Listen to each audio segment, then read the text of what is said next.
WCBI News at 6 starts now.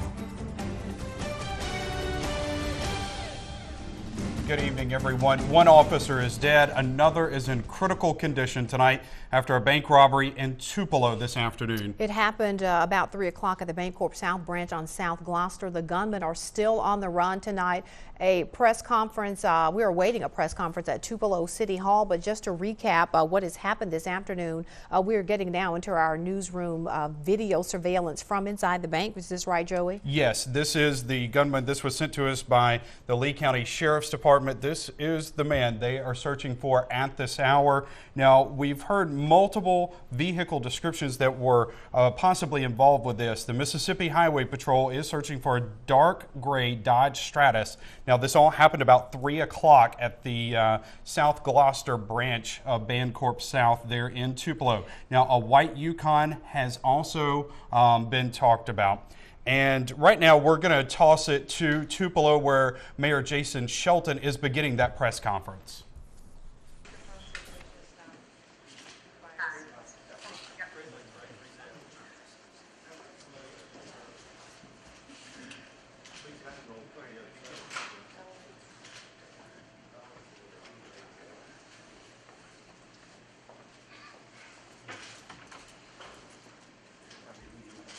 As many of you are already aware, today is a day of great loss and tragedy in Tupelo, Mississippi, as two of our law enforcement officers have come under attack, and we unfortunately have lost one of those officers today in Tupelo. Chief Gary and Coroner Green and Sheriff Johnson are here to provide more details. I just want to make a public appeal at this time that if you have any information, if you saw anything, if you were in the areas between or near Gloucester Creek and Crosstown and Carnation Street during this time, to please provide that information. Today, or this is a day that no family, no law enforcement agency, and no city wants to ever endure. I ask for your continued support and prayers for both families of these officers. I am asking for your help and information. I do want to announce there's a $50,000 award for any information that you have for the whereabouts of the suspects of this robbery and homicide. If you have any information, please call 1-800-773-TIPS. If you're in the area or saw any part of this incident, please provide that information to the law enforcement agencies.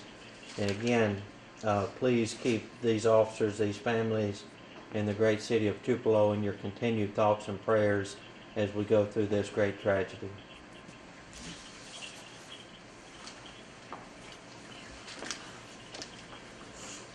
Today, about 3:15 p.m., the Tupelo Police Department received a bank robbery call at the Gloucester Creek Villages down on South Gloucester. Our officers that were responding to that call confronted the suspects there on South Gloucester and Carnation Street, and a gunfight ensued. The suspects immediately jumped out of a vehicle and began firing at our officers. Two of our officers were struck. 38-year-old Officer Gail Stoffers was shot and killed. He was pronounced dead this evening at 3:46 p.m. The other officer, 26-year-old officer, is in critical condition and remains in guarded condition. I want to thank Lee County Sheriff Jim Johnson for his assistance during the time of the call of officer down, something that no police chief or officer wants to hear. But a citizen picked up the the mic of one of those police officers and called in an officer down call. We knew that we had officers that had been involved in a shooting. Mississippi Highway Patrol, the Mississippi Bureau of Investigation, the FBI is now present on the scene. U.S. Marshals are present on the scene. Other agencies are reaching out to us, just wanting to know what they can do to assist us in locating our suspects. Right now, we have no suspects in custody. We are conducting interviews of a lot of witnesses at that particular time that it happened over there on Gloucester. Tomorrow we'll be providing some grief counseling to our officers there at the police department through Mississippi Leaks. They do a good job. They are law enforcement officers themselves. They have been through this kind of tragedy themselves, and we are hurting. We are hurting very bad. Our hearts go out to the families of these two officers. Yeah. You got anything to share? As the Lee County Coroner, I'm just working with the Tupelo Police Department, NBI, and FBI to facilitate a complete investigation for Mr. Stauffer. He will be going for an autopsy at the Mississippi Crime Lab and will be brought back from there. That's the extent of the Coroner's Office investigation at this time.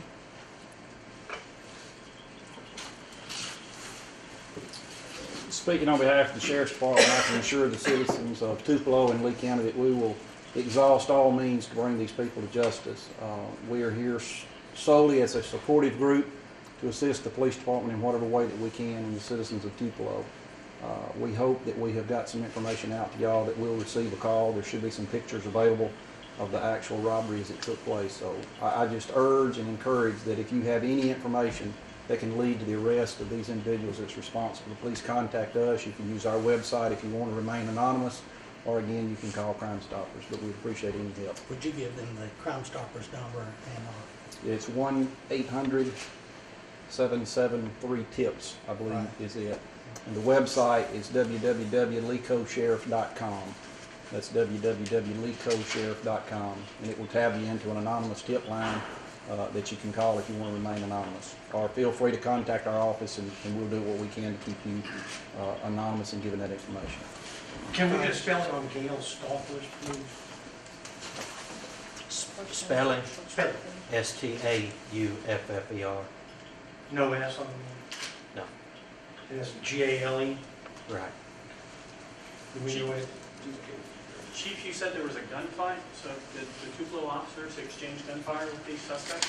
Or were they ambushed? well, right now, it's still under investigation, so I really can't comment. I do know that there was a lot of cartridge casings that was left at the scene. I don't know if they were police officers. I don't know if they were all the suspects. So that's still left up in there, but there was a lot of shots fired at the scene. Did the suspects have an automatic or? From what I'm told, according to witnesses, that they were just heavily armed, and that's the only information that I was able to Do you know how many obtain. there were? Somewhere, I'm say 2 or 3. Do you have descriptions of? No, I don't have anything right at this time. We are in the process of obtaining photos from the bank, and as soon as we get these photos, we'll.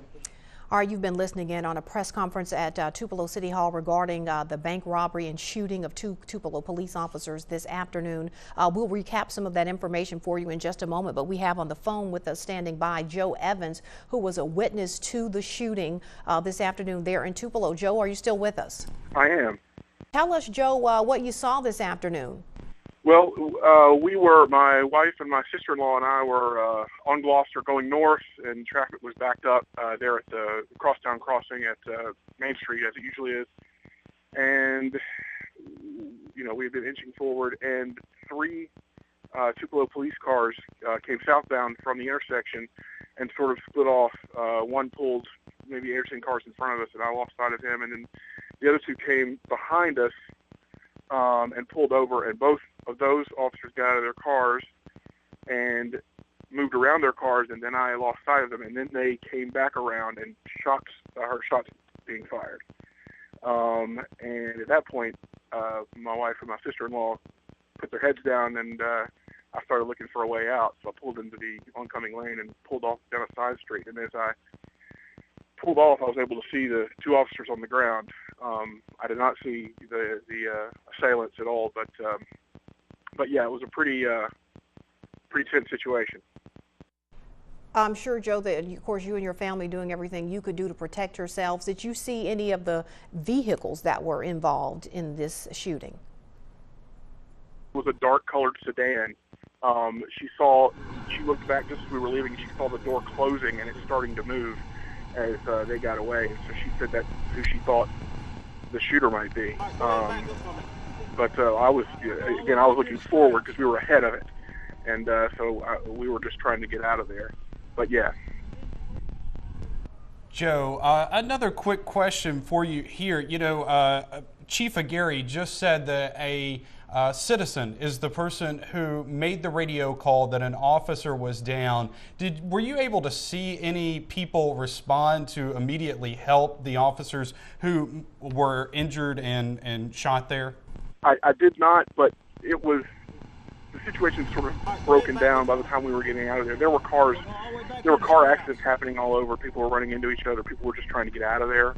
I did not see anybody come to the officer's aid, though I don't doubt it. There were lots of people around, and I'm sure lots of people were doing different things.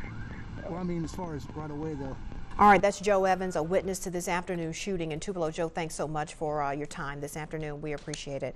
We are going to take a quick break, and we'll be back with more in just a moment. Stay with us.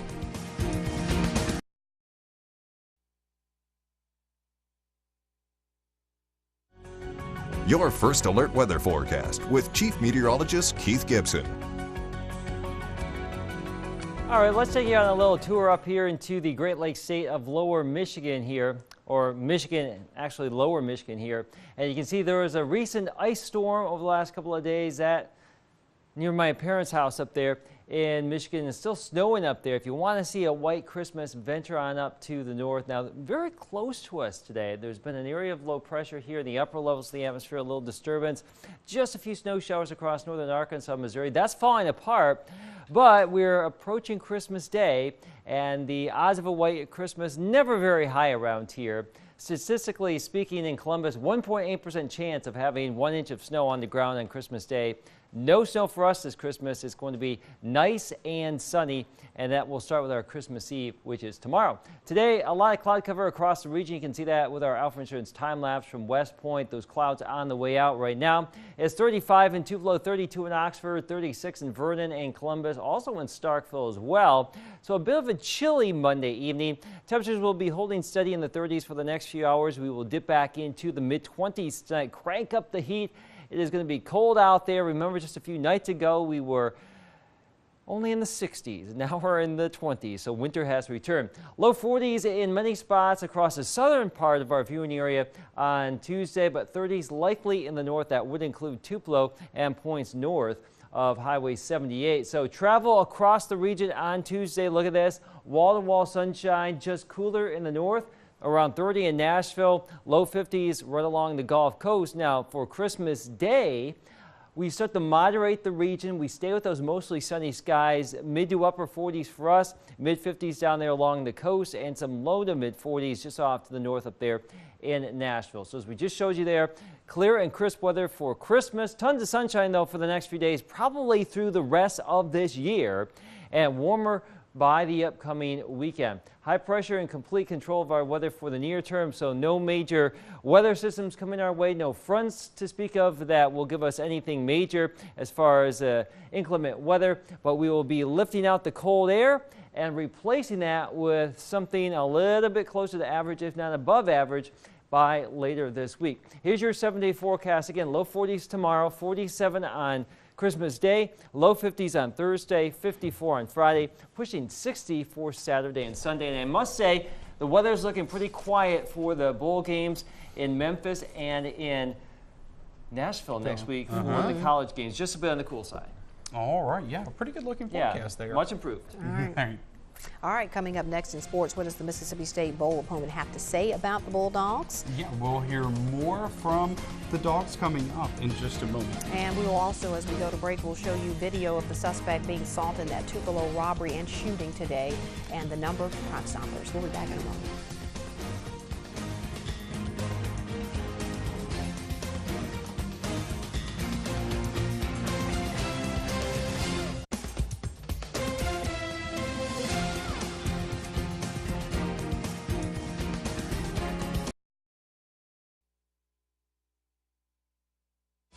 Here's WCBI Sports with Tommy Lopez. Mississippi State's bowl opponent isn't from one of the major conferences, but it is a team that's had a lot of success this season. The Rice Owls from the state of Texas winning the Conference USA Championship and putting together a 10-3 season. Rice knows the quality opponent it's getting in Mississippi State. The Owls losing to another SEC team in Texas A&M earlier this season. Their head coach, David Bailiff, talking about the Bulldogs, quarterback Dak Prescott, and those cowbells. We know we're going to have our hands full, and we're going to have to absolutely play our best football game of the year for us to have a chance to win it. That quarterback, Dak, I know he started the season as the backup, but boy, he makes him go. He's really fine at that position. You saw in the Egg Bowl when he came in how that football team just, offense and defense, he brought out the best in everybody. You know, I think we got a good plan for the Cowbells. Coach Mullen has promised me they're going to ring responsible. I think that's important. But we've got the CDs of the Cowbells going off, and you know, just we're looking forward to it. Listening to CDs of cowbells in practice. Well, that's one way to prepare, I guess. Liberty Bowl, 8 days away. Well, Ole Miss's bowl foe is Georgia Tech, finishing in a three-way tie for second place in the ACC's Coastal Division. The Yellow Jackets' offense is old school, the triple option. For a comparison, it's similar to Auburn's attack in that it's run-heavy, involves the triple option on most plays. Though Auburn's offense is run out of the shotgun, Georgia Tech right up there under center most of the time, just like when our grandfathers were watching football. Yellow Jackets, 5th in the nation in rush yards. They took Georgia to double overtime at the end of the season. They actually passed a lot in that game when Georgia focused on their run game. 1 week until the Music City Bowl in Nashville. Well, Alabama's opponent in the Sugar Bowl, Oklahoma. The Sooners responsible for one of the BCS shakeups this season, winning the Big 12 championship over 6th-ranked Oklahoma State. Oklahoma has 10 wins on the season, calling the Crimson Tide the best team in the nation and praising quarterback A.J. McCarron. He was a Heisman finalist. I think that speaks for itself. He has a lot of weapons. He's a smart quarterback. This is his 4th year. He's been there, or 5th year. But, you know, he's smart. He makes good decisions. He's not going to make that many mistakes, so you got to capitalize when he does. Smart, man. He's real smart and has a good arm. I think sometimes he gets kind of overlooked about his arm strength, but he manages the game real well, and, you know, he's very accurate. It's a big one, and I honestly believe we're playing the best team in the country. And I think everyone else knows that as well. So we're preparing hard, and we're up for the challenge. In other news pertaining to college football, offensive lineman Gabe Jackson from Mississippi State invited to play in the Senior Bowl. Let's move on to baseball. More honors for 2 Mississippi State baseball players, Jonathan Holder, Ross Mitchell. Now Louisville Slugger preseason All-Americans. The recognition comes less than a week after the duo are named to the National Collegiate Baseball Writers Association teams. Also of note, former Mississippi State defensive lineman Kyle Love signing with the Jaguars. So we're getting closer to bowl season, getting closer, though, to the end of football season. Oh, yeah. Kind of a sad time for people. A little bit. All right, we'll be right back to wrap things up. Stay with us.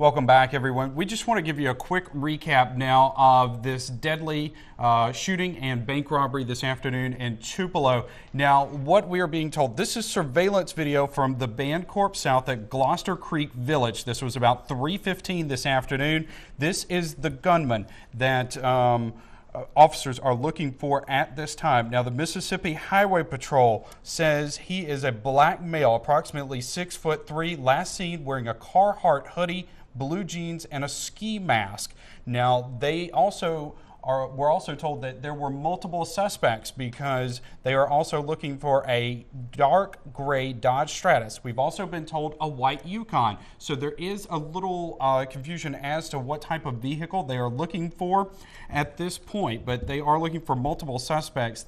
Officers are asking you to call Crime Stoppers. That number you see right there on your screen, 1-800-773-TIPS. If you know anything about this shooting this afternoon, there's also a $50,000 reward. And we heard Chief Bartagary earlier in a press conference asking for prayers, of course, for his department as they have lost an officer today. 38-year-old Gail Stofford died after that shooting at about 3:46 this afternoon and has been with the department for 8 years at the Tupelo Police Department. 26-year-old unidentified officer is still in critical condition tonight at North Mississippi Medical Center. We, of course, are awaiting an update on his condition. And again, the chief asking for prayers for his department, saying that they will have grief counselors there for his officers tomorrow. All right, and we're going to get a quick last look here at our forecast before we go this evening. Sure thing. Weather-wise here, all quiet on the western front, nothing but sunshine coming our way. 40s tomorrow, 40s on Wednesday, so Christmas Eve, Christmas Day, a little bit on the chilly side, but at least we don't have any major weather fronts rolling on through here. All right, that is the news at 6 o'clock, everybody. We'll have much more tonight at 10.